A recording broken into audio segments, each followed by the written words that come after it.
They say routine is the slowest form of poison in a marriage. I never believed it, until mine began to decay quietly beneath a mask of normalcy. My name is Maya.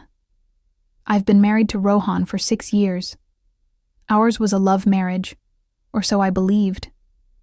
Rohan was gentle, charming, a man who kissed my forehead every morning and made sure my coffee had just the right amount of sugar. But over time, something in those little rituals lost their warmth. It wasn't abrupt. It was like winter settling in, silent, steady, and unwelcome. Rohan's best friend, Karen, had always been a fixture in our lives. They were bonded like brothers, inseparable since childhood. Karan and his wife Simran lived a block away. They were the kind of couple people photographed at weddings, elegant, composed, enviable. The 4 of us often shared meals, celebrated birthdays, went on short weekend trips. We joked that we were 2 couples living one life, but that illusion began to crack about a year ago. It started with Rohan spending more time at Karan's house. He claimed they were working on a side business, crypto, something technical I didn't understand. I trusted him, or perhaps I wanted to. But trust, I've learned, isn't a promise. It's a habit. And Rohan had begun breaking it in small, almost imperceptible ways. He grew distant. His phone never left his side, even during dinner. He changed his password. The late nights became more frequent, and his excuses thinner. Once, he came home smelling like Simran's perfume, floral and rich, unmistakably hers. When I asked, he laughed it off. "She hugged me goodbye," he said. "You're overthinking." Maybe I was. But then Karen started visiting me during those late evenings. Said he was just checking in. He brought wine once, then pastries. He knew I liked quiet company, so he offered it freely, settling into our couch like it was his own. At first I thought nothing of it. After all, we were friends. But there were moments, fleeting glances, pauses too long to be casual. That unsettled me. Simran, meanwhile, remained as poised as ever.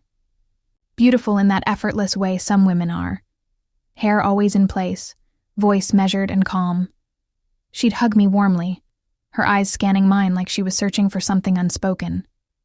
I wondered what she saw. One evening, Rohan came home. Late again, past midnight. I stayed up, pretending to read. When he walked in, he looked startled to see me awake. "You didn't have to wait," he said, avoiding my eyes. "Where were you?" "Karan's. We were reviewing some investments." I nodded, watching him walk into the bathroom. On the collar of his shirt, again, was that same perfume. I didn't say anything. I began writing things down.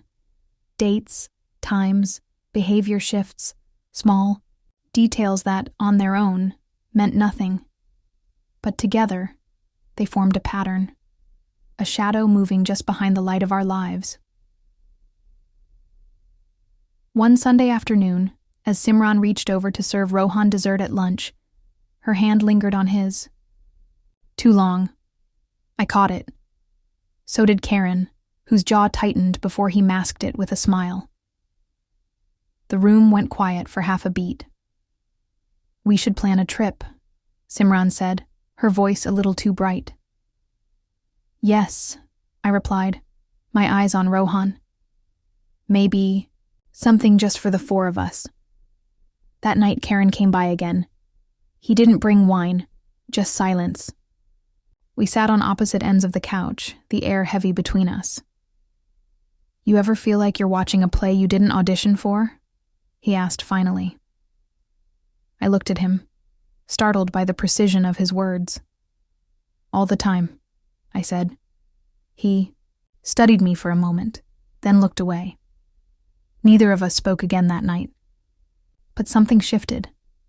We were no longer spectators. We were standing on the stage now, barefoot, exposed, unsure of our lines. As I lay in bed beside Rohan, who had already turned his back to me, I stared at the ceiling and asked myself a question. I wasn't ready to answer. Was I imagining things? Or were we all pretending so well we'd forgotten where the lies ended and the truth began? Outside, the wind rustled the leaves. Inside, my heart beat a little too loud. Something was unraveling. I didn't know what, but I knew it had already begun, and none of us were innocent. The first time Karen kissed me, it was raining. He had come over earlier than usual. Rohan had just left, claiming Karan needed help with a last-minute financial spreadsheet. I didn't bother pretending to believe him anymore. I stood in the kitchen, wiping the same glass for minutes, lost in thought. When Karan entered, he said nothing at first. His clothes were damp, hair slightly tousled from the wind. I looked up, startled by his silence. "Maya," he said, voice low. "How long are we going to pretend we don't see what's happening?" I didn't answer. I couldn't. He walked toward me slowly, hesitating just inches away. His hand lifted, trembling slightly, and brushed a strand of hair from my cheek. There was a tenderness there, gentler than anything I'd felt in months. Then he leaned in and kissed me. No rush, no greed, just an ache looking for somewhere to rest. I let him. And just like that, the line blurred. It didn't become an affair overnight. It started with shared silences, with stolen glances too loud to ignore. We both moved carefully, haunted by guilt and driven by something harder to name. In Karan, I found not just desire, but recognition. We were two people wounded by the same hands. Rohan, meanwhile, became bolder in his absence. No more flimsy excuses. He now spent entire nights away. "Karan and I are working late," he'd text. Sometimes not at all. His voice grew distant, his eyes cold.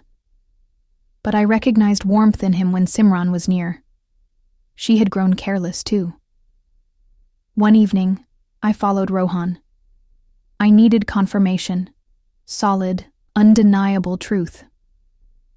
He walked 2 blocks ahead, unaware. I kept my distance.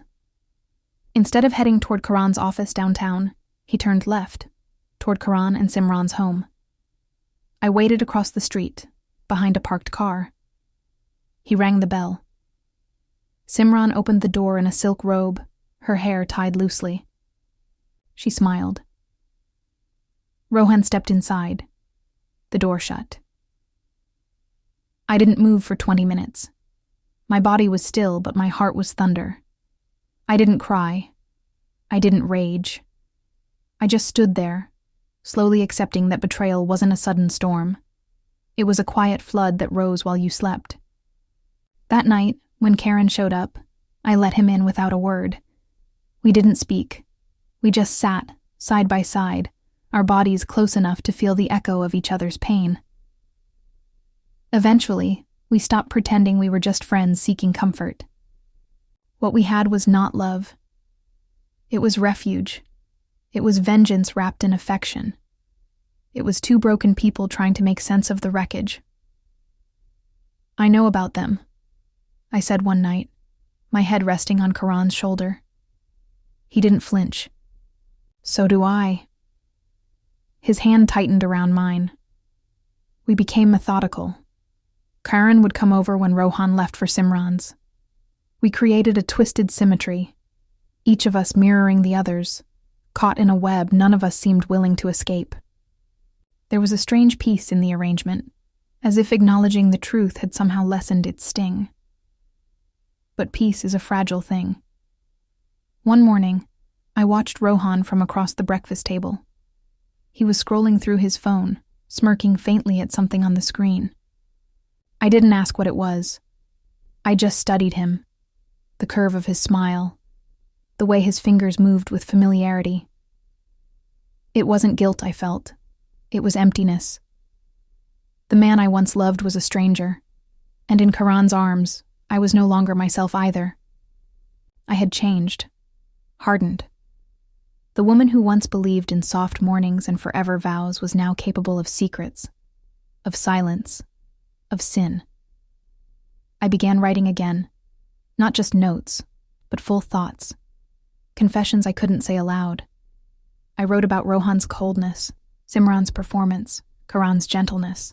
I didn't know what I'd do with the words, but they gave me back something I had lost: clarity.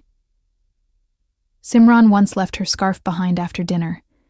I picked it up from the chair, held it for a moment, and smiled bitterly. It smelled like Rohan.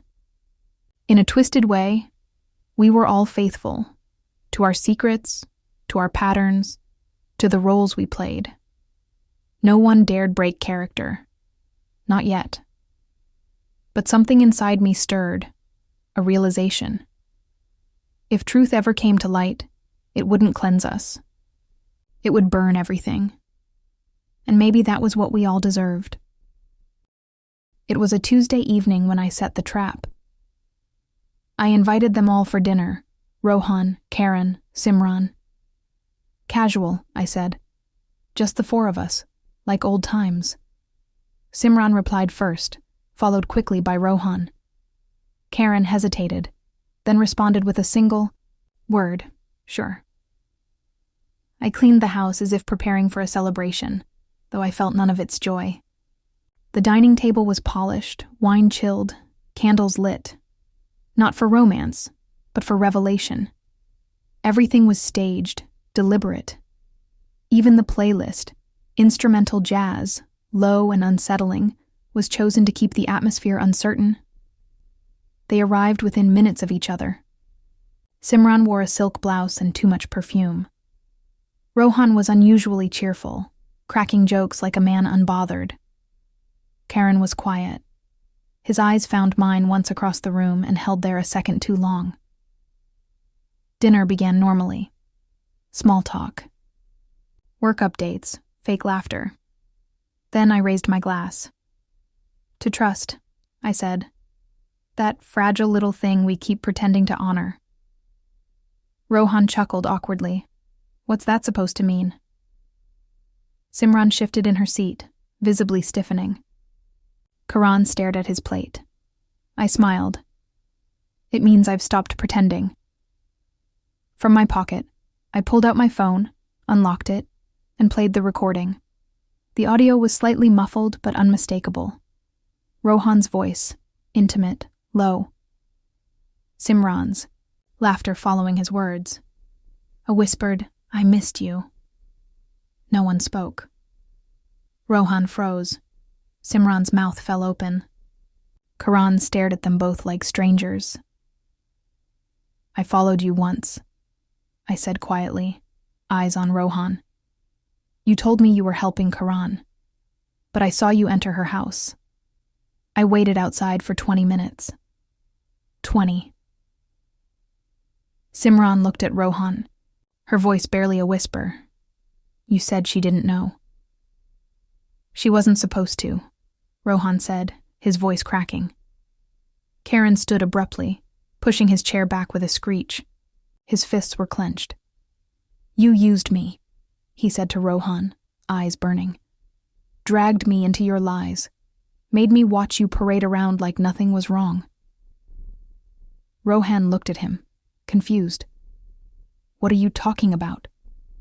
Karan turned, to me. He didn't speak, but I nodded. Permission granted.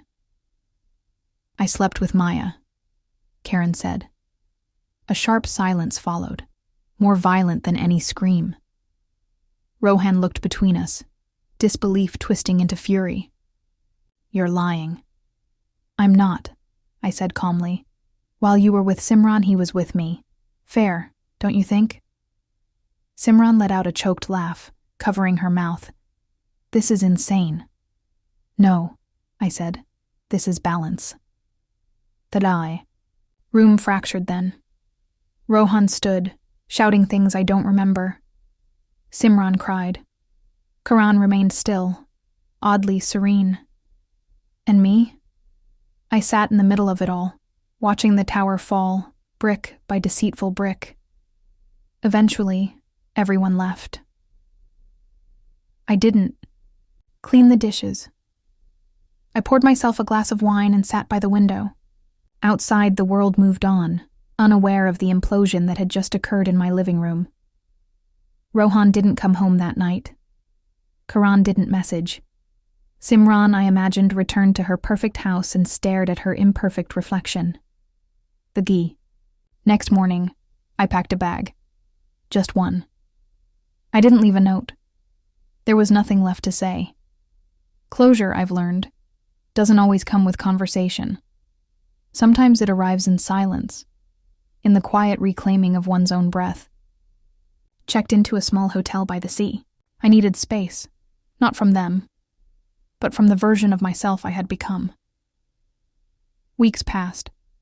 The calls came, then stopped.